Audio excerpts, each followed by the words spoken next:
পানিবন্দী লক্ষ্মীপুরের মানুষের জীবন কাটছে অনাহারে অর্থাহারে। প্রত্যন্ত এলাকাগুলোতে বিশুদ্ধ পানি আর খাবারের হাহাকার।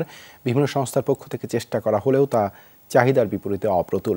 দীর্ঘদিন পানিতে থাকায় নানা রকম রোগ ব্যাধিতেও আক্রান্ত হচ্ছে অনেকে। সহকর্মী আনিস কবিরকে সাথে নিয়ে লক্ষ্মীপুর থেকে আরও জানাচ্ছেন তাজনুল ইসলাম, ছবি তুলেছেন রাকিবুল ইসলাম। সময়টা দৌড়াবে, প্রাণডাল মুঠোয় মুঠোয় সময় পার।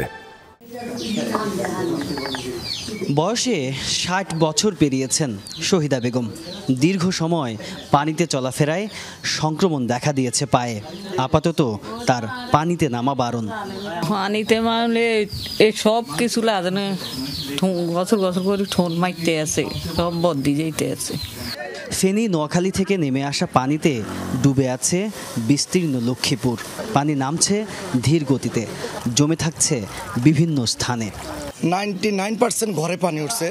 রাস্তাঘাট তো আপনারা এসে দেখতেছেন, মানে খুবই বিপর্যয় অবস্থা আছে সবাই। খাবারের কষ্ট আছে বুঝেননি, চলাফেরারও খুব কষ্ট আছে। সবচেয়ে বড় কষ্ট হলো বুঝছেন, বর্তমানে লেপটিন লই যাই। বিশুদ্ধ পানি এবং বাচ্চা টাচ্চা নিয়ে মানে খুব অসুবিধার মধ্যে আমরা এলাকার মানুষগুলা, নলকূপগুলো আমাদের ডুবে গেছে। এইভাবে জীবন কেন করা যায়, আমরা খুবই কষ্টে আছি। আমাদের ঘরের মধ্যে পানি এটুকু। পানিবন্দী লক্ষ্মীপুরের প্রত্যন্ত এলাকার মানুষ এরই মধ্যে ঠাঁই নিয়েছে বিভিন্ন আশ্রয় কেন্দ্রে। যারা সেই সুযোগও পাননি, শত কষ্টেও তারা রয়ে গেছেন পানিবন্দী ঘরে। কতক্ষণ শোয়া বসে তো থাকি, আর বাহিরন যায় না, এইভাবে আসি। আল্লাহ রাখছে কোন রকম পানি আইতেছে যাইতেছে। অনেক জায়গায় গেছি, জায়গা পাইনি, পরে চলে আসি। প্রান্তিক মানুষের প্রয়োজন সহায়তা।